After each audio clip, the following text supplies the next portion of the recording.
Hello and welcome to another edition of the Iain Dale All Talk podcast. I'm Iain Dale. Joining me today is somebody who I've got to know over the last few years on Good Morning Britain, Ben Shephard, who I see from his Wikipedia page is a champion tosser. Can't believe that was the first thing you noticed. Actually, I can believe that was the first thing you noticed. And the fact that you've got one of your middle names is Sherrington. Sherrington, yeah. That's a bit posh, isn't it? Very posh. It's not. It was my grandmother's maiden name. Right. Very working class family from the Midlands, and so my brother has it.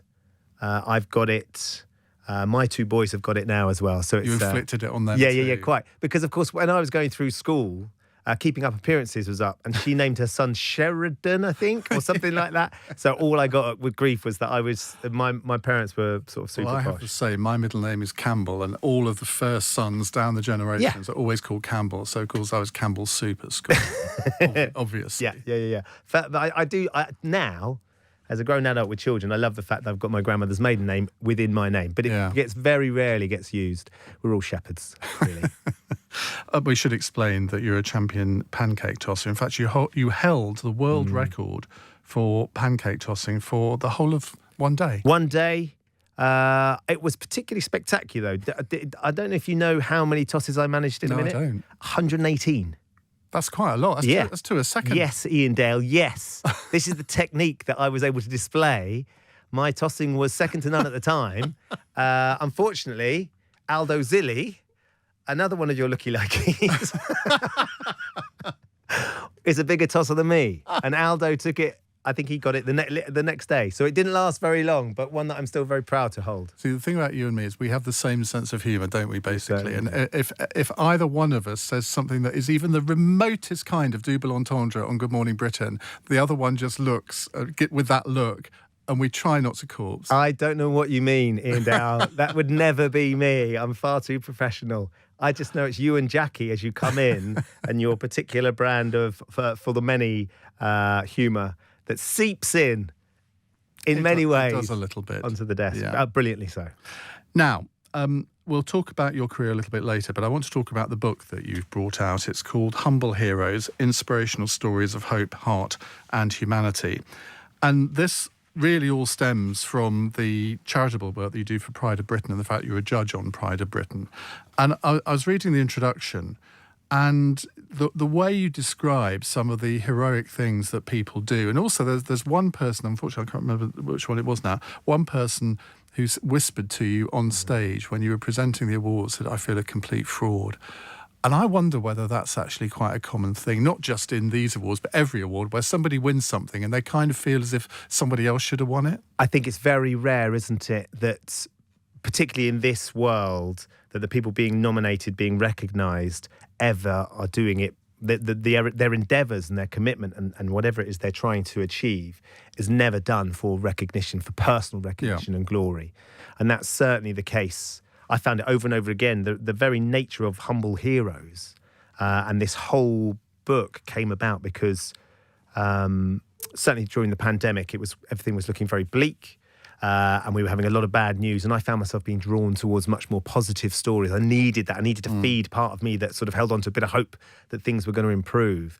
And the humble heroes I was able to meet and interview and have put in the book just show you sort of relentlessly that there is the good in human nature, that there are great people out there doing brilliant things. We just don't focus on them enough. And it's a really wonderful opportunity for me to share some of their stories. It's really interesting that use of the word fraud, you interview someone. I was listening to your interview with John Stapleton very recently, and he was saying, at some point someone's going to find us out. Yeah. That sort of imposter syndrome, whether it's broadcasting like we do, or whether it's huge sort of charitable endeavours or physical challenges. Often people think, I'm only here because people don't realise that I shouldn't be here. It's a trait. It's an interesting trait, isn't it? I wonder what it says. Maybe that's the thing that keeps us striving forward and never resting on your laurels, never getting carried away and thinking, well, you haven't been found out in 25 years, have you? I've lasted, I think, 13 and I haven't been yet found out, but the day will come. Well, it certainly feels like that. And I think I would never, and I think the point that we're making is these people don't get complacent. And complacency is what leads to that sort of thing. So, they're constantly pushing themselves forward, constantly challenging themselves. because they know it makes a difference to them, but also the impact it has on other people is huge. And I think what you just said about positivity is important, because there's that old phrase, bad news is news, good news is advertising. And I think sometimes a lot of news programmes lose sight of the fact that people do want some positivity, some good news. And I think that's why Good Morning Britain really does well, because there's always something that people can latch onto and think, oh, that's not gloom and doom. And yet you look at general news programmes, the sort of half-hour long ones, and it is literally a diet of bad news. And you think, come on, we need to lighten up here sometimes. I think what we want always is to be able to inform and entertain and distract people first thing in the morning. You know, it's a very intimate time of the day to be broadcasting when it's that early. Often we're the first people that when you wake up in the morning, you hear on the television, TV goes on, people don't necessarily talk. So you want to share the important stories of the day, but life isn't just all about bad news stories or serious news stories. Life is about being able to talk with somebody at work over the photocopier or over the kettle about what you saw on TV last night, or something that's gone viral, or the latest lineup in I'm Celebrity. And we want to be able to share that and reflect that conversation. And wouldn't life be very dull and dark if there wasn't those moments of light and hope? And I think they're the things that get us through. They're the things that I certainly gravitate towards in. I don't know about you. If ever I feel like I'm sort of overloaded with seriousness and what's going on, I will try and push myself towards those things, a bit of levity, because we all need a bit of levity in our lives. Whereas we all need I just a laugh. go and watch Margaret Thatcher speeches on YouTube. I'm feeling inspired. But I mean, I think that you and Jackie get what you get so brilliantly right on your For the Many podcast is it is a serious political podcast with really serious issues. But the chemistry and the joy that you share in discussing those issues means that you can have differing opinions and you can enjoy the debate that goes with it, and you can laugh about it at the same time. You can take the mickey out of each other. So I used to think it was actually quite difficult to translate that into mainstream media, but in a way, I'd hope we do that on Good Morning Britain every Friday. I mean, okay, it's a sort of slightly toned-down version, but it shows that people with differing political viewpoints can get on without falling out. And we've done, 360 episodes of that, and I don't think we've actually had a real crossword in the whole lot. It's as you will know, because you know you broadcast every night on your radio show, it's quite febrile out there and very divisive. And I think there's a lot of people wanting to shout at each other because they don't agree, rather than have a listen, concede that some of their points might be interesting, some of your points are interesting. We don't have to agree for this to conclude the conversation. Let's just use that to inform us going forward. And you're absolutely right. When we do the news panel that you and Jackie come in on, we want to talk about the main news of the day, because that's what people are going to be talking about, whether that's politics or business or the war in Ukraine or whatever that means. But there will undoubtedly there'll be other things that you and Jackie will be able to comment on that will make us laugh, that we can enjoy, that we can share.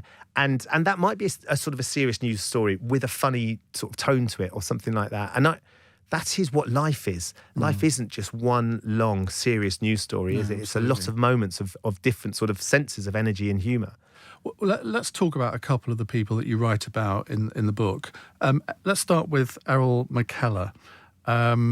It's a fascinating story, this. So Errol is one of my humble heroes, because he is somebody, and actually this is something that I've experienced myself through my father. It started with his problem with snoring. His wife was getting so sick of him snoring, she sent him to the doctors to try and do something about his snoring. And he saw a leaflet where he could have a blood test to test his prostate, to see where he is with his prostate. And it was just a really quick blood test that he did because he happened to be in the doctor's surgery, because his wife said, for heaven's sake, sort yourself out. Like often is the case, sadly, men need to be kicked up the arse to go to see the doctor to try and get things sorted. What Errol discovered was that he had cancer. He had prostate cancer, very serious, advanced condition of prostate cancer. And he needed to do something about it. There's a lovely line that his wife turned around to him, because he really did. That's when you need support for your friends and family. But he said, his wife turned around and said, look, the cancer's knocked you down, but it hasn't knocked you out. We're going to fight this, and everyone's going to fight it with you. And Errol sort of managed to turn himself around, got his treatment, was able to go into remission. And he's a car mechanic. And he eventually went back to work. And this guy came in to have his car fixed. And he'd come in to have the car looked over. And Errol just happened to say to him, when was the last time you had your prostate checked? To this bloke who looked at him and said, what's that got to do with my gearbox? And he said, well, let me just tell you what's gone on with me. And the bloke's gone, oh, no, I'm not sure I have. He said, I'll tell you what I'll do. If you go and get your prostate checked while I sort your car out, I'll give you a 20% reduction on the costs. And this bloke's face lit up and said, yeah, brilliant, fantastic. He disappears away. Elle was thinking, oh, crikey, this is going to cost me a fortune. The guy comes back a few days later and says, I went and got it done. And Elle was thinking, oh, it's cost me 200 quid. He said, no, don't worry about the costs. Have a look at this bit of paper. And this guy that he had suggested to go and get checked had 25% cancer of the prostate because Errol had sent him to get checked. Now, the guy went and got the treatment he needed and is perfectly healthy now. But had Errol not said to him, go and get yourself sorted, he wouldn't have done it. So that suddenly flicked a light switch in Errol's world where he started offering the people that were coming into his car mechanic shop discounts on getting themselves sorted. And the idea of MOT yourself. We MOT our cars. We look after those sorts of things. Every year we're really careful with it, but we don't necessarily do it to ourselves. I've done phone-ins over the years on prostate cancer and bowel cancer. I mean, not cheerful subjects to do phone-ins on. And you hear the most amazing stories. And I probably had, over the years, probably a dozen people email me and say, if I hadn't been listening to your programme, I wouldn't have got checked out and I wouldn't be here today. Absolutely. So that to me is public service broadcasting. And the most important part of the story that you're sharing is that it's going to inspire somebody to go, well, maybe I should check that out. I think thousands of people have had this done now. 48 men have come back having tested positive. Sadly, 2 have lost their lives. But those other 46 people who he inspired to go and get checked out because of his MOT. But why is it that men, I think it is in particular men, are reluctant to do. I mean, as you know, I turned 60 in July, and sort of a couple of weeks before that, I got the bowel cancer test from the NHS. Right. So I was thinking, oh, great, the system works. And that little package has been sitting on my bedside table for, well, I have done it now, but it's taken me 3 months to do it, which is so stupid, isn't it? But 3 months to do it because you kept putting it off. You were because whenever I thought about it, I didn't want to have a poo. Yes, you got to be able to deliver when you need to. But the interesting thing is, it's because I think about, it's not because I don't want to do it, and not because I'm worried about doing it. Other things get in the way. I think we can be inherently a sort of prioritise other stuff. Yeah. Whereas I know that Annie, particularly my wife, is so rigorous with any sort of health issue for her or the boys as well. And as a result, me too. But I think we can be, you end up going to the doctor with a shopping list of issues, don't you? Because when you eventually get round to sitting down with your GP, oh, right, by the way, I've got this, I've got this, I've got this, I've got this, I've got this. Great. Okay, let's sort them out. Yeah. But we just need to be a little bit more efficient. And I love, the lovely thing about Errol is that this has become his life now, sort of trying to help people understand that a quick blood test, your quick test into your little thing when you're ready will make all the difference. Because as soon as you find out the result of that, if something is wrong, the sooner you catch it, the better it is, the better results in terms of sort of getting past it. And his snoring? His snoring is resolved. He does have to wear a contraption at night, which makes him look a bit like Darth Vader. See, I couldn't do that. I mean, I'm a terrible snorer, apparently. But it's not that kind of snore. It's sleep apnea type snoring. Horrible sound. And it frightens people. But what does John say? Is he... We don't sleep in the same room. Well, then it's not a problem then, is it? If you're not sleeping next to someone, it doesn't matter, Iain. No, I suppose not. But it's... I just know that I do it. Does it wake you up? No. Well, I don't think it... Well, actually, I say that. I do wake up during the night, so maybe it is that's causing me to wake up. But, the dogs sleep on the bed, so maybe it wakes them up. The dogs share your bed. They do. Not your partner. Yeah, exactly. Brilliant. That's how it should be. Yeah, probably.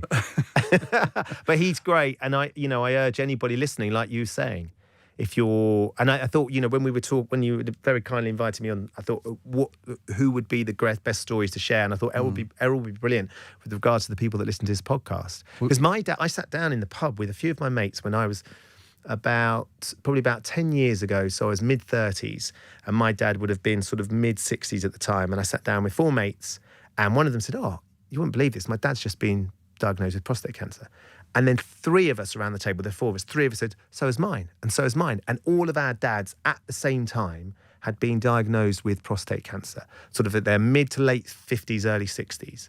Now, all three of them were absolutely fine, got treated in different ways and got through it because they got the early diagnosis. But it's something that's so crucial. I can remember when I was 40 having a medical, I was in Bupa, so I thought, well, 40 is a good age to do it.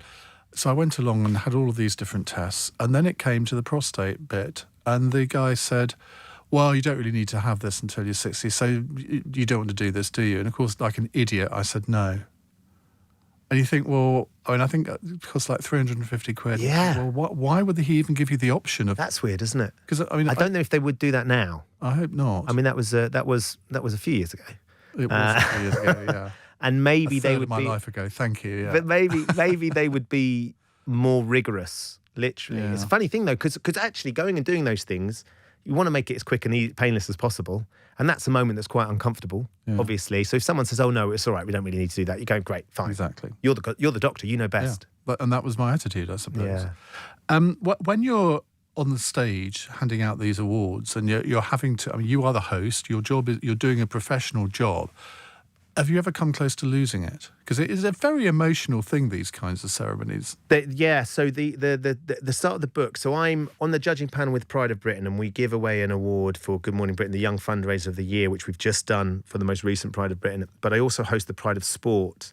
And the Pride of Sport is something, as you know, Iain, is something that's so close to my heart. I love football and West Ham, which is what we bond over regularly. But whatever the sport is, I absolutely adore it. And watching these people come up, whatever they may have done, that's when I get closest to tears, when I see sporting endeavour, sporting triumph, sporting resilience, because in me, that's the thing that I always aspire to sort of growing up. I always wanted to be a professional sportsman of some sort. And now I look at it, if I see, the thing that gets me now is that if I see children and parents working together to try and do something, because I'm a father as well, and that's when I can get very, very emotional, because you realise the commitment, the dedication and the hard work and the relentless, endless sort of endeavour that has gone into many of these people succeeding, whatever that challenge might be. I know we're going to talk about Josh in a moment, but Josh is a great example of that. It's despite all the odds, they have beaten those odds over and over and over again, and continue to beat the odds to try and achieve something, to prove to other people that just because there are restrictions on you, which might be health restrictions or they might be living restrictions, whatever, you can achieve whatever you put your mind to. Well, let's talk about Josh Llewellyn-Jones. So Josh is somebody I first met when he was about 17, which I think was about 20 years ago. And Josh has cystic fibrosis, which is a condition that affects your lungs and your digestive system, all the major organs, covers it in a sticky mucus. And at a very early age, he was born with the distended bowel, given 10% chance of living, got through the night, survived that. Then they became apparent that he had cystic fibrosis. And cystic fibrosis, when he was born in the late 80s, had a life expectancy of about 30. I've done a lot of work with the CF Trust over the years, and that life expectancy has changed dramatically because of the advances that they've made in all sorts of treatments that they have, new medication and also awareness. Josh's family found this doctor in America who basically said, here's my advice to you, is run Josh, run him again, throw him in the pool, make him swim, then run again. And when he's really, really tired, make him run again. And they had this attitude, and Josh is from a big Welsh rugby family, that exercise, being outside, he had two big brothers, the more exercise he did, the better it would be for him. So his parents, despite the fact he had to take 60 tablets a day, because they have to take tablets for digestion, up to 60 tablets to aid digestion, to help with saliva, in order to be able to take their food and consume any sort of product at all. And that means that breathing is hard. It means that exercise is really difficult. Josh was never allowed to rest on his laurels, not least because he was competing with his big brothers, and he had this big Welsh burly dad who was going, come on, off you go and get stuck in. So he went to school, and he used to hide his tablets from his schoolmates because he was really embarrassed about being different, to the point that one day one of his schoolmates saw Josh had a tablet, and they said, what's that? And he's got big brothers, and he said, oh, it's cocaine. And he was 11 at the time. And that would be fine because he thought he was trying to show off, until it got back to his parents that your son's been bringing cocaine to school at primary school. And of course it wasn't. They were his digestion tablets. And then it sort of moved on from that. And Josh really started excelling in sport despite his cystic fibrosis. He was cross-country champion. He was playing rugby at a really high level. He was playing football at a really high level, constantly driven by his parents. And this innate sort of sense in himself, which he was not going to let this condition beat him. It wasn't going to stop him being who he wanted to be. Because it's invisible. I mean, you wouldn't know someone had had it, would you? Absolutely. I remember my best friend in America, Daniel, his nephew, I think, he came over to this country with his mother, and they were desperate to go and see West Ham because I'd taken Daniel when he was over here in the 1990s. And I remember thinking at the time, I mean, I don't know that I'd ever met anyone with cystic fibrosis before, but I thought, well, how do you tell? Yeah. You can't. No, you can't. And often people with cystic fibrosis look absolutely fine as well. They'll be slim, they'll be sort of well built. Josh is a great example of that. And they aren't overweight, and they lead busy lives, but they have this sort of this underlying health condition, which means they end up taking tons and tons of tablets just to metabolize, just to be able to break down their food, just to be able to live. It's interesting because at one point Josh was about 16 and he kept winning the school cross country, and one of his classmates said to his teacher, "It's not fair that Josh runs in our race." And she said, "Why?" "Well, because he's got cystic fibrosis and that gives him an unfair advantage." And he'd been able to persuade, they'd sort of come up, this cystic fibrosis was sort of a superpower. It made him even fitter and stronger. But that was his mental strength. Cut to years later, and he's been through all sorts of health scares, but he keeps setting himself these remarkable challenges. I'll read you one of the challenges that he did. This is sort of sets him apart slightly. He wanted to do something to show the CF community that having CF shouldn't restrict what you do. So he found this World's Fittest Man challenge. This is the sort of thing that you'd like to do on a weekend, Iain, I'm sure. So what it involved is lifting 100 tons, cycling 100 miles, running 10 miles, rowing 10 miles, cross-training 10 miles, swimming 2 miles, 3,000 sit-ups, 1,000 press-ups, and 1,000 squats in 24 hours. Madness. All of that in 24 hours. Now, he loves a physical challenge, but physical challenge when you've got something like CF, which restricts your breathing and your fitness, is another thing. And the reason he wanted to do it was because he felt like he wants to show the cystic fibrosis community that just because you've got CF doesn't mean you have to stop yourself from pushing in any way, shape or form. So he's done these amazing challenges over the years. He actually completed that. He completed it. He completed it. He's gone on to other things. He's lifted 1 million kilos in 24 hours. I mean, he has this mental strength that is remarkable. You've done something, I mean, okay, not quite like that. But I mean, didn't you do 7 marathons in 7 days? Yeah. In fact, I can't imagine how it's possible to do that. One of my other humble heroes in the book, Ivan Hollingsworth, I ran with him because his son had open heart surgery and he wanted to raise money for the Children's Heart Unit at the Freeman. It's amazing what you can do mentally when you've got a reason to do it. And this is Josh's point. Gives him a reason which he wants to show this community. And the thing that he's done, which is incredible, is he's created this thing called CF Warriors, which is a community for children with CF around the world. Because one of the heartbreaking things about CF is that cystic fibrosis as a condition isolates you from other people, but it also isolates you from other children with cystic fibrosis because of cross-infections. So the one thing that would connect you to someone means you can't be with them. But because he's created CF Warriors, which is a community around the world globally, these kids are all connecting, sharing their physical challenges that they're doing and going out there and doing their best to not only live with the condition, but thrive with the condition as well. I mean, he's just an extraordinary human being and has that, it's the driving factor. And if you know you've got to get, people will often say to me, how do you on earth do you get up first thing in the morning? Because I have to. I've got a reason to get up first thing in the morning. If you give someone purpose, it's amazing what they can achieve. But you've been getting up in the morning for many, many, many years, haven't you? So has my colleague Nick Ferrari. How come he looks like he does and you look like you do? I think he does at least 5 days a week as well. He does, on the radio. That's the thing. All my radio presenter friends are like, why is it the TV broadcasters in the breakfast show never have to do 5 days a week and the radio you boys do and girls do? I don't know what the answer is to that, but I'd give his paper round's a lot heavier than mine. I think that's fair. I mean, we'll talk about that a bit later. But let's talk about the third person that you've chosen from the book. I mean, we could talk about everybody, but nobody would want to buy the book, so let's not. Let's talk about Craig Jones, because this is an amazing story.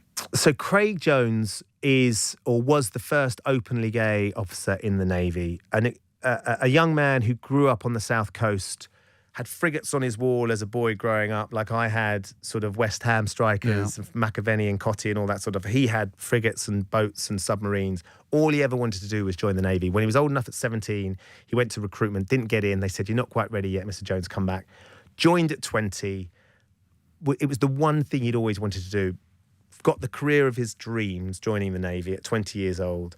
Started as a sailor in the Navy and was on this career path in a world that he had only dreamt about and was finally there, and he was absolutely loving it. Interestingly, and I think this is an interesting sort of part of who he is and the conversation about Craig. He said he was about 21 and he was walking home and he went past newsagents and he saw a copy of the Radio Times. Said, "Oh, that looks good." Went and got the Radio Times, got it home, and it had Michael Ball on the front. And he realised he'd bought the Radio Times because it has Michael Ball on the front, and he fancied Michael Ball. And in that instant, he went, "That must mean that I'm gay."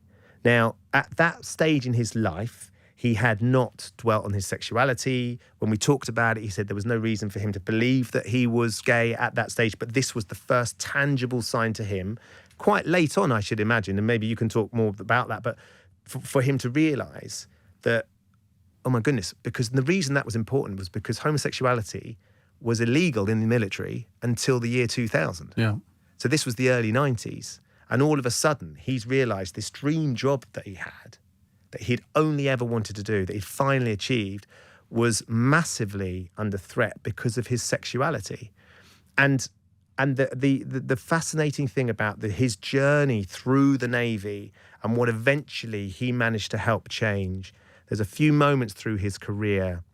In the mid-90s, he was serving in Northern Ireland. He basically decided to leave his sexuality at the door. So every time he went onto base, every time he went near the ships, every time he went near any of his colleagues, it was never spoken about, and he would join in the banter that was the anti-gay sentiment that was there as well. He said he went in about 1994, he was serving in Northern Ireland, and they were on patrol, and they came across a small fishing boat that had no crew on the deck. And Craig and his colleague sort of pulled alongside. Craig lifted up the hatch to look down, and in the hull of the boat were two young boys lying in each other's arms. And he instinctively felt very protective towards them because they were taking a huge risk as well by being together, because that was illegal. And he was taking a huge risk because he didn't want his colleague to see. So he sort of blocked the hatch, pretended he got sort of stuck in the hatch, let the boys get dressed, came out. They were chatted to, "What's going on? Why are you here?" They were sent on their way, no problem. And he said he got back to his ship, or got back to land, and he said he felt a huge amount of shame that these two young men had the courage to be with each other, to be together, albeit in hiding on the ship, and he couldn't address his own sexuality for fear of what that meant for his career and what his colleagues would say.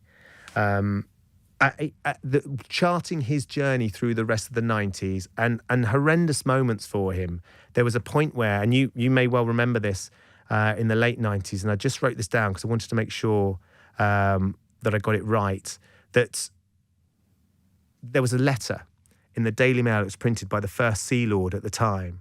And in this letter, this open letter that was printed, and I found this, at the time I was at university, early 90s, I was at university, I was doing a dance and drama degree.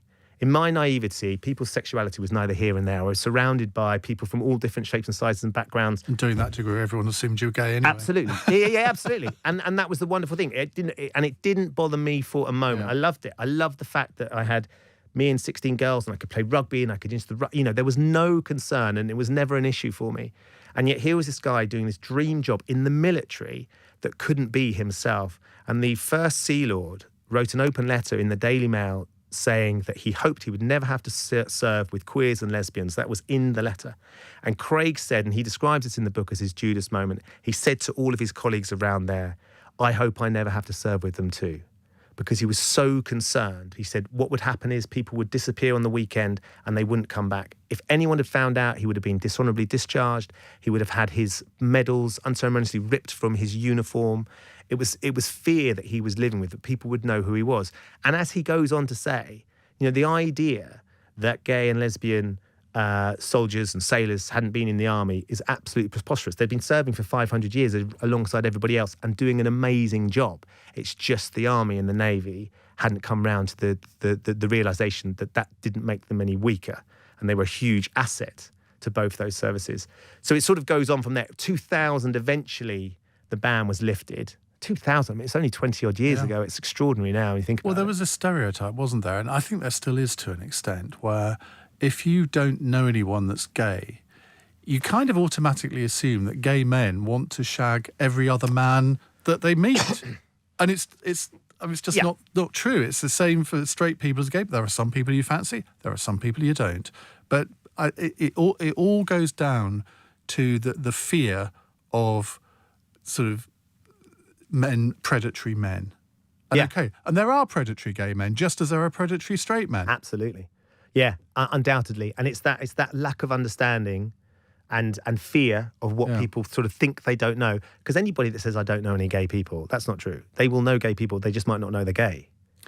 I remember when I was selected as a Conservative candidate, and this is about the same time, 2003, and I had to address the issue at the selection meeting, not for reasons which too long to go into here, but nothing bad. And I remember doing my sort of political speech, and then I had teed up someone to ask a question about it. Because, they said, we see you're speaking at a meeting for the campaign for homosexual equality at the Conservative Party conference. Is that an issue that's important to you, Mr. Dale? Because they couldn't say, are you gay? Or they weren't allowed to. So I just got up and I'd written this sort of 2-minute tearjerker of a speech. And I said, look, everyone in this room knows someone who's gay. It could be your son, it could be your daughter, it could be your postman, it could be the refuse collector, it could be anybody. Does that affect my ability to do the job of a Member of Parliament? No, it doesn't. I would be a politician who happens to be gay, not a gay politician. And it went on. And I daren't look at anyone while I was doing that. Really? And at the end of it, I remember looking up and there were various people in tears. And I got 66% of the vote. And in a rural area, a Conservative area with a small c, I thought that was a real achievement because it didn't matter to them. No. And a few days later, after I was selected, this guy came up to me at the Conservative Party conference. He's probably only in his early 20s, and he just said, I just want to thank you. And I said, what for? And he said, because you made it easier for the rest of us. Say something. Well, I think that's testament to your extraordinary positioning and you being brave enough to do it. Because as you say, 66%, but it took you being brave enough to stand there and say it in a language that they heard. Because up till then, it's headlines in newspapers that people don't want to work with these people, rather than, hold on, what you've said is so tangible. It could be your daughter, it could be your son, it could be your uncle, it could be your postman. And it doesn't make you any worse at your job. And you know, Craig would argue it can make you better.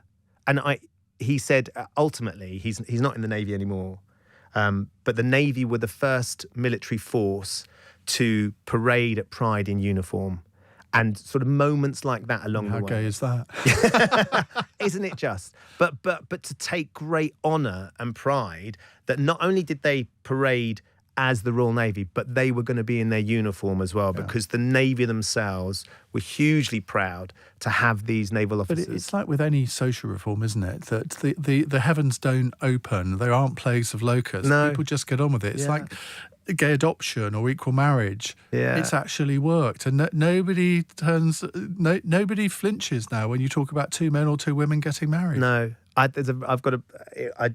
bore my family with this quote over and over again, but it just, every now and again, it just feels very pertinent, which is the horror of every agony is the fear of its anticipation. You know, the idea of the thing is far scarier than the reality of it. Yeah. And I use that regularly about, you know, if I'm standing up and I've got to do a talk, I imagine, you know, the idea of you standing up and making that statement to those constituents at that time would have been huge.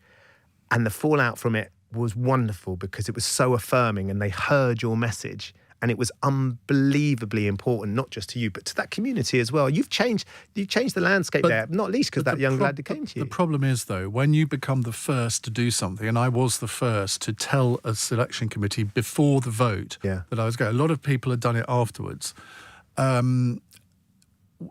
but then you become slightly notorious, and you become known as. I mean, people always say, "Oh, I was the first gay Conservative candidate." Well, I wasn't. No, of course I was. I was the first to declare it, but. And I remember the Observer did a profile of sort of people who they thought would be sort of at the top of politics in 10 years' time, and I was included in this, which I was very pleased about. But I was described as the gay Conservative. And, I mean, in a rural area like North Norfolk, I mean, it wasn't helpful. No. It really wasn't. No. And I don't blame the fact that I lost on that, but it was a contributory factor. What you and I both know, because we work in the world of news and we work in sort of, everyone loves a label, because it's very easy to sort of delineate between people if we can say, oh, he's the gay one and he's the one that likes this and she's that one. And unfortunately, you're absolutely right. Wouldn't it be better if you were considered on your policies and your skills rather than, who you like being with? Let's turn to one of your proudest achievements. I'm not sure what this is going to be. Were you watching Coronation Street when Mary basically pledged her love to you and told us all about her Ben Shephard duvet cover? The Ben blanket. I wasn't, but my great Jan was. My great Jan, who is very famous in many ways, and she immediately phoned me up and said, "You've just been on Coronation Street. You've just been on Coronation Street." And in fact, I had heard it was happening because our mutual friend Lou, who was just here, had been talking to the writer who had said, "Oh, we've got this really fun storyline coming up." But what was extraordinary is the response was, I mean, when life crosses over into art, which is Coronation Street, when you start popping up, and I know it's the same because I know Lorraine's popped up occasionally, and Cammie's been in Emmerdale. It's a very strange sort of crossing of the streams, which they always say you shouldn't do, like in Ghostbusters, don't cross the streams, because suddenly I'm existing in a world that's make believe, that's been conjured up in the thoughts of a writer's room. And it's incredibly flattering and lovely, really lovely. It's been an ongoing thing, hasn't it? It has. I can remember I was watching. Well, I don't think I was watching it live because I was watching it back at the weekend. And I just remember thinking, oh my God, I hope Ben's watched this. I did. And then, of course, we had the clip for Good Morning Britain. And what I said then, because I was trying to get the writers of Corrie, because I think we were in the studio at the time on Tipping Point, to write an episode where Mary came in to be a contestant on Tipping Point. So we properly crossed the streams, but it wouldn't be like, it would be an episode that we actually shot, like a Corrie episode where she was actually a contestant. Oh my And then God. Anthony was desperate to come in, because he thought Sean should be with her as well. And so, and unfortunately, in the end, they decided that they couldn't do that because they don't like to sort of take the characters out of the studio. Funny. But an actual episode. I wanted Mary. I didn't want, and Patty came and did it. Lovely Patty Clare came and did it, and she brought the blanket with her, and she came and did the celebrity show. But I really wanted Mary to do an episode because I thought that would have been, it's sort of about crossing the divide, the fourth wall, breaking that. If suddenly Mary was playing Tipping Point. It's just ridiculous. Let's talk about football a bit. I told my friend Matthew that you were going to be doing this with me today. He said, I bet you just talk about West Ham. So let's go. Very happy to do that. You're a frustrated footballer, aren't you? Because you have actually played... have you played at Upton Park? Yeah. At the London Stadium? But you certainly played at Old Trafford, haven't you? Yeah, I've not played at the London Stadium, actually. The last Soccer Aid was at London Stadium, and I very nearly did and because Mark Noble played in Soccer Aid as well. But I've played at a lot of the grounds now around the country. I only tend to play these days if it's sellout, Ian. 70,000 at Old Trafford. It's been that of all the things... Are you actually any good? I like to think I'm sort of an enthusiastic footballer. I play football like a rugby player. I run around with a lot of enthusiasm, not very much skill, and endeavour. I'm fit. That's the only weapon I have in my armoury. My touch is pretty poor. I've got a head the shape of a 50p, so the ball bounces off at all different angles. But I've never missed a penalty in any of the shootouts. How many have you done? I think 3 or 4. Oh, that's good. Yeah. Not bad. Yeah, not bad stat. In West fact, Ham could use you at the moment on yeah, penalties. crikey. And there's nothing quite like stepping up to take a penalty, even though I know it's only a TV show and I'm a TV presenter. But that pressure, and the last one I took was they did one at Stamford Bridge, and my kids were in the crowd, and they were old enough to really be aware of what was going on, and all I could think about was them. I wasn't worried about the penalty. I was worried about what was going to happen if I didn't score. Yeah. Anyway, fortunately, I think I was the only England player to goalkeeper. score. Patrick Keelty. I tend to score a lot of penalties against Patrick I could Keelty. score against him. Well, I'll hold you to that. I'll tell him you said that, and let's set this up. I'd be very happy to test that theory. Paddy's a good keeper. He's a decent Mind keeper. you, obviously, with my leg at the moment. Oh, it'd be a bit yeah. difficult, Suddenly, wouldn't the ailments. it? How did you come to support West Ham? Was it a family thing? Well, I'm that side of London. I was born and brought up in Epping, so right at the end of the Central Line. All my family are actually Aston Villa fans. They're from the Midlands, but not really that much into You've football. never told Jackie that, have you? No, I keep steer clear, steer clear. But my father-in-law, my dad and my brother, but my dad and brother weren't really into football. So I went to school in Chigwell, which is sort of heartland West Ham fan belt, Posh bit of the that posh bit of yeah. that area. And my mates, if we didn't have school on a Saturday, they went to Upton Park. So they took me one Saturday to Upton Park, and as you know, you only have to go in there once to fall in love. Well, funnily enough, that I went to my first game at Upton Park from Epping. Did you? Because my uncle, he used to manage the Copt Hall estate. Yeah. And so they had the house, you know, sort of when you turn into that off the main road, Yeah. they had the sort of gatehouse. Nice. So we used to go and visit them all the time. And we this is in Rod Stewart, is he not? I mean, if the family's still there on the estate? No, they live in Devon now. But 'Cause that's where Rod Stewart is now. Yeah. Oh, actually on the that, Copt Hall estate Oh, is now, he? I yeah, didn't know that. And I remember how old was I? 13, 14, and getting the Central Line Yeah. and then getting off the tube station at Green Street and walking down Green Street, which in 1977, it was carnage. Yeah, I bet. It was a war zone. Yeah. And I mean, I come from Saffron Walden, so I'd never seen anything like this before. My eyes were on stalks. And it was the day Alan Kirbishley made his debut. He was seen as sort of the next Martin Peters. Amazing. And we lost 1-0 to Chelsea. It was standing in the lower west stand. Yeah. I don't think I went back probably for 3 or 4 years after that. So who in the I family was a West Ham fan? Was it your Nobody. uncle? Oh, you just went. Did you go on your own? When I was a child, and I mean, sort of up to the age of what would have been 10, I was, being from Essex, I was a Manchester United supporter. And then they got relegated. Oh, nightmare. And the shame of supporting a relegated team. And my best friend, Roger Sizer, at primary school, he supported West Ham. So being easily led, I switched to West Ham, which I think as a child you're probably allowed to do. Yeah. I couldn't do that as an adult. No. What a great decision that turned out to be. Yeah, and we've been relegated a few times since Yeah, then, and you've not changed It's that much like you. My first arrival on Green Street, coming out of the station and walking down with my friends, which started at about sort of 12 or 13, and then sort of carried on through to my late teens till we could go and meet in the pub, and then we could, those things. They are memories that I cherish. Yeah. It was. I mentioned the word earlier, but it's febrile down there, isn't it? It was that tension, that excitement and the anxiety and the drama. Even this is before kickoff. It's very different now at London Stadium, but actually I really enjoy that process now as well. I love going to the London Stadium. I think last season it felt like it really started feeling like home, and it had been tricky up till then. But it's getting there, and the crowds are getting bigger, and the team are playing better. I think he's put a good squad together with some really exciting players.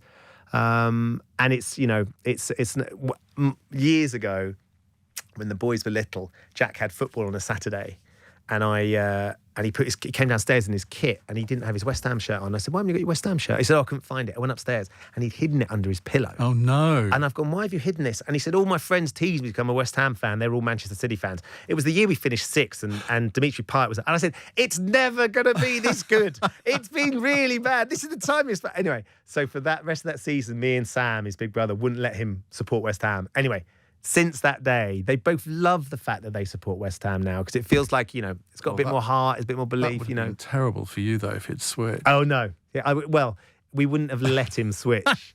We sort of gave him a 30-minute grace period. My dad was a Blackpool supporter because he grew he was in his teens when Blackpool were really, just after the war, they had Stanley Matthews, That's right, Stan of course. Mortensen, Yeah. and he went to I think it was the 1948 Cup final at Wembley, where they lost 4-2 to Manchester United. Or did they win? I think they lost. And he was just hooked on Blackpool ever since. And I took him to the 2012 playoff final. I was going to say, did you go? Because that's one of my greatest got days. a chauffeured car down from Saffron Walden, and a friend of his, also a Blackpool supporter from Essex, he came too, and a school friend of mine who was a West Ham supporter. But it was a really weird day because my mother was dying in hospital, and we kept thinking, should we really go? Right. But she was insistent that we should. And it was like there was a role reversal where I became the parent and he became the child. We got this sort of entertainment package. And he said, well, I'm not eating that rubbish. I'll just sit there until you do. And it was just the most marvellous day, really, particularly as we won. I mean, amazing day. I remember walking down Wembley Way with Claret, and I'd been working at Sky since about 2010, so I'd done a few cup finals at that stage, League Cup finals.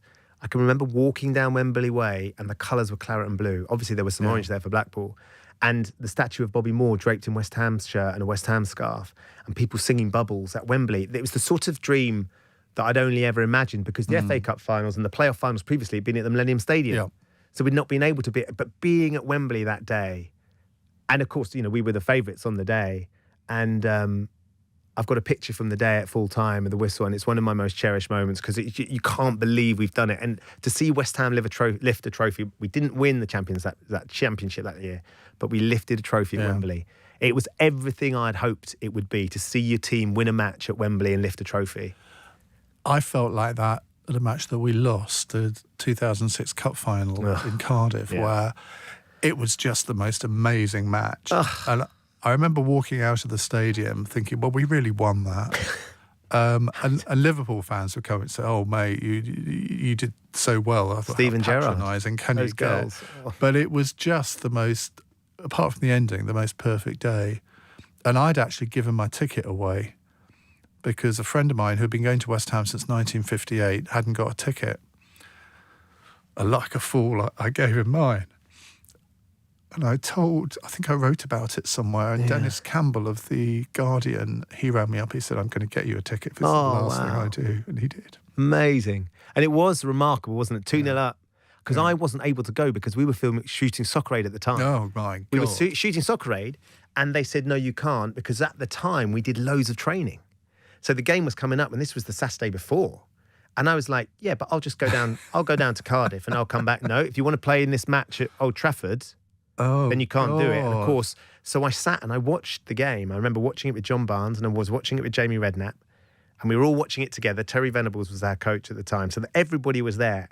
And West Ham went 2-0 up. And all I could think was, we're going to win the FA Cup. And I'm not there. I'm not there, albeit surrounded by some of my heroes. Yeah. And then, of course, Steven Gerrard did what Steven Gerrard did. I was actually sitting directly in line with the goal line when Konchesky basically crossed, and I could see it was going to go in right from the moment it left his boot. It was amazing. Oh, man. What a moment. And we all did, didn't we? Walked away going, do you know what? At least we played well. We did our best, but that still stings. Still stings. Your partnership with Chris Kamara, which I think is one of the all-time great sporting TV partnerships. Thank you. On Goals on Sunday, and it became sort of part of my life, which I mean, they don't do it anymore, unfortunately. And you're now doing a podcast with Chris, which I was listening to actually this morning on the train to the one you've done with Sean Dyche, and it kind of brings it all back, because you've just got this unique relationship, and these sort of partnerships that broadcasters have are really special sometimes, aren't they? I mean, it's like you and Kate as well. I think, and I've been incredibly lucky, because when I started at Sky in 2010 and I left GMTV just as ITV took over before they launched Daybreak, and I was lucky enough to go to Sky for a few years and do some broadcasting. One of the things that the head of Sky at the time said, right, we're going to do this, and this, Ben, but I want you to do Goals on Sunday with Cammy, because he was, even then, he was, sort of an icon of Sky Sports, had a lot of credibility and respect within the world. So I was going to learn my trade with him. Even though he did break Frank McAvenny's leg. And now, Iain, we can have a conversation about this, because I got Frank and I got TC on the show, and even Frank admitted that he didn't break his leg. Didn't he? He didn't break his leg. That one. Yeah. And if you go and watch on YouTube, the tackle is on YouTube, you can see that he didn't break his leg. Okay, I'll take it back. You have to let it go. I'll take it back. More and more West Ham fans are finally realising that he didn't break his leg. But Cammy's just the most extraordinary human being, an elite level footballer who lived his life as a footballer at 100 miles an hour, wore his heart on his sleeve. then did that in the world of broadcasting. So unique. No one did football like Cammy did football, with so much enthusiasm and passion and joy and laughter, and never took himself too seriously. There was a big thing in football, and I think sometimes football can consume itself a little bit, takes itself very seriously.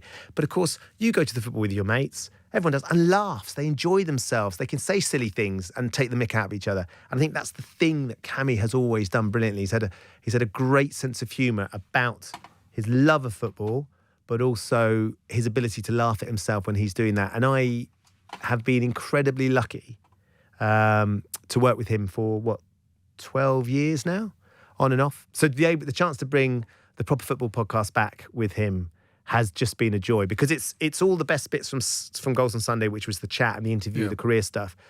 But we don't do any of the analysis, so it's not week by week alongside the Premier League or the Championship or whatever it is. So we can just really indulge. I mean, I just get to indulge my love of football and talking to Gordon Strachan or Sean Dyche or whoever it might be about their careers and what they've done, and then getting Cammy's insight as well. And I just love being around him. Going out with Cammy is like being with Justin Bieber, though, by the way.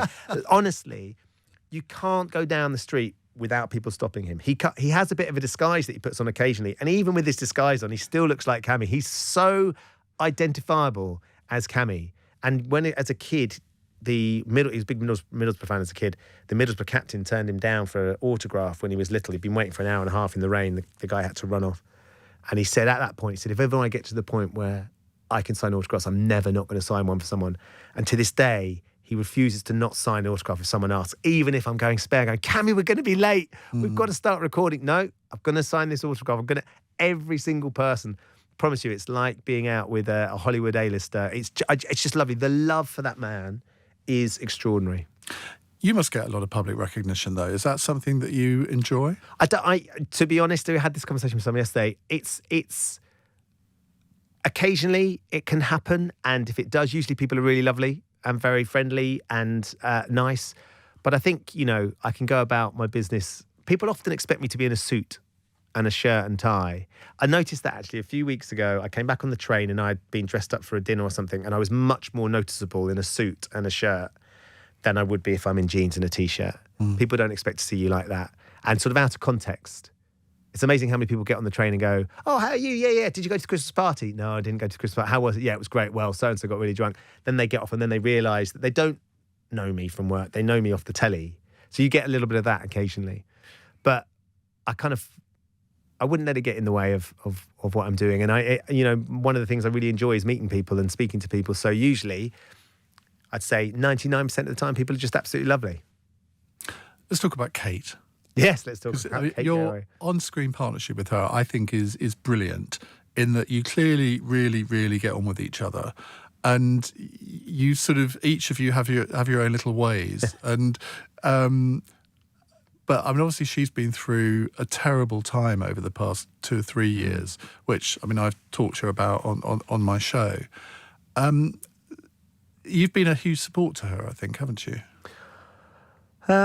Well, she is one of my best friends. I mean, we've been working together since 2000. It's 22 years now. We've been through everything. We've been through marriages, divorce, births, children, ups, downs, career highs, career lows, career slip-ups, career mistakes, joyous moments, scary moments, and then, perhaps the sort of the hardest of them all is what's happened to Derek through COVID and the fight that family have had ever since, and the fight that she has had ever since.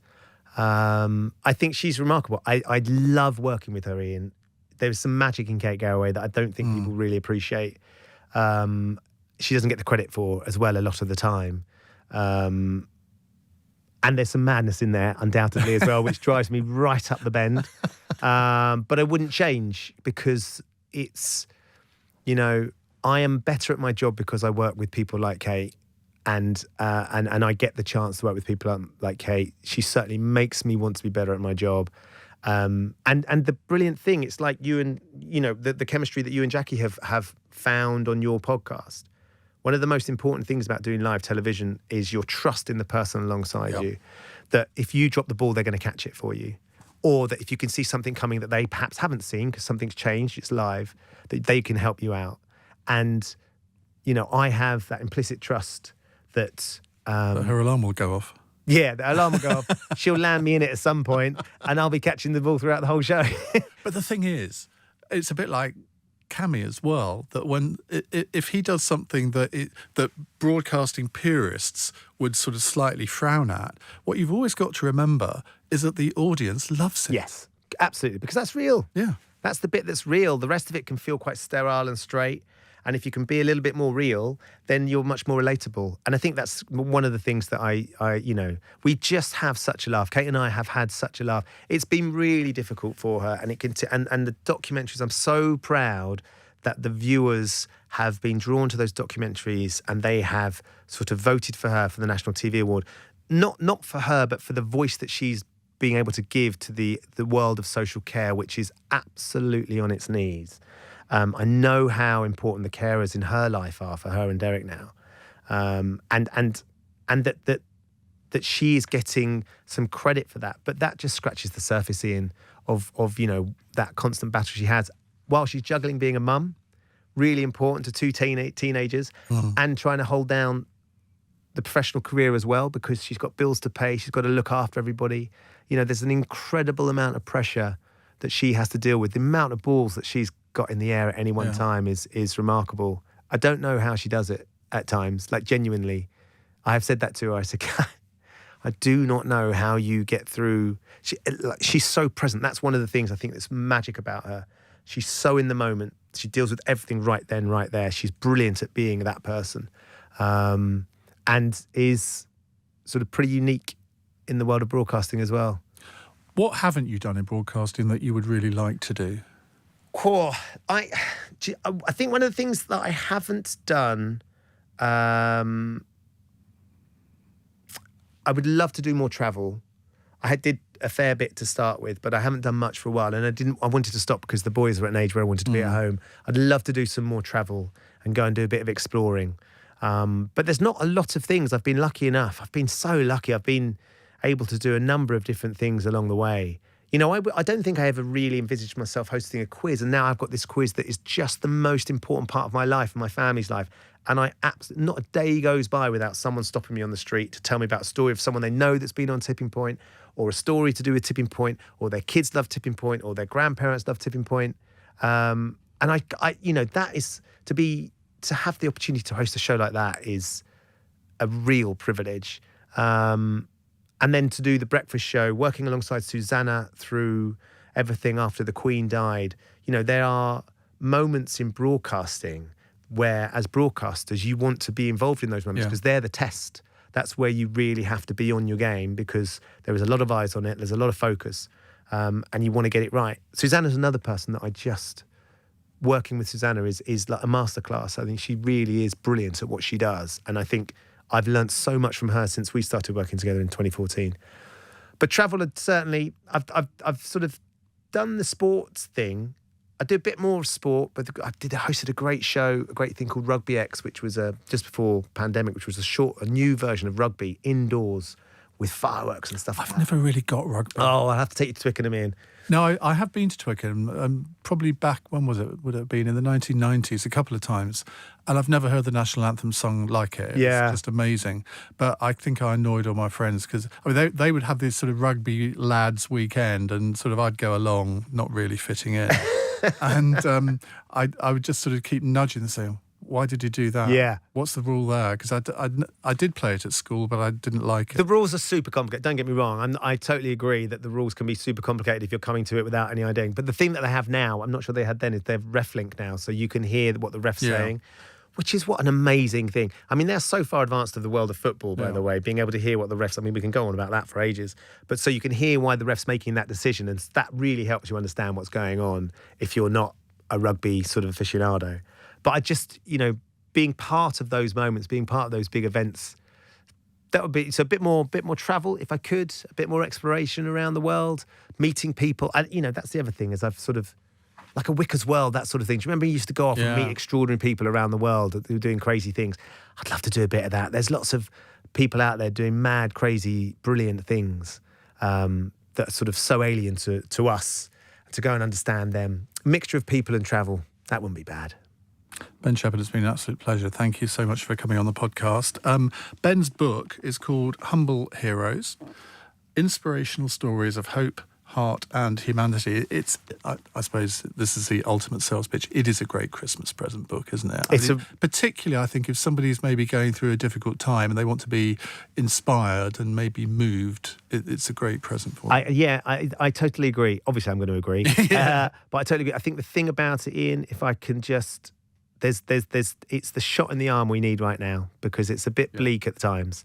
And you just have to dip in and out of it. Lots of short stories and maybe a bit of inspiration. Everybody in this book, whatever they have done, have said without fail, they get more from doing it than they have to commit to actually do it. And there's some amazing stories, an idea that maybe someone will read the book and go, or maybe I'll go and look at my local volunteer centre, or maybe I'll look at that charity, or I'll try and do something. Because that sense of purpose and self-worth that the people in the book get from what they've done is absolutely priceless. Ben, thank you very much indeed. Thanks, Iain. Join us again next week for another edition of the Iain Dale All Talk podcast. Goodbye.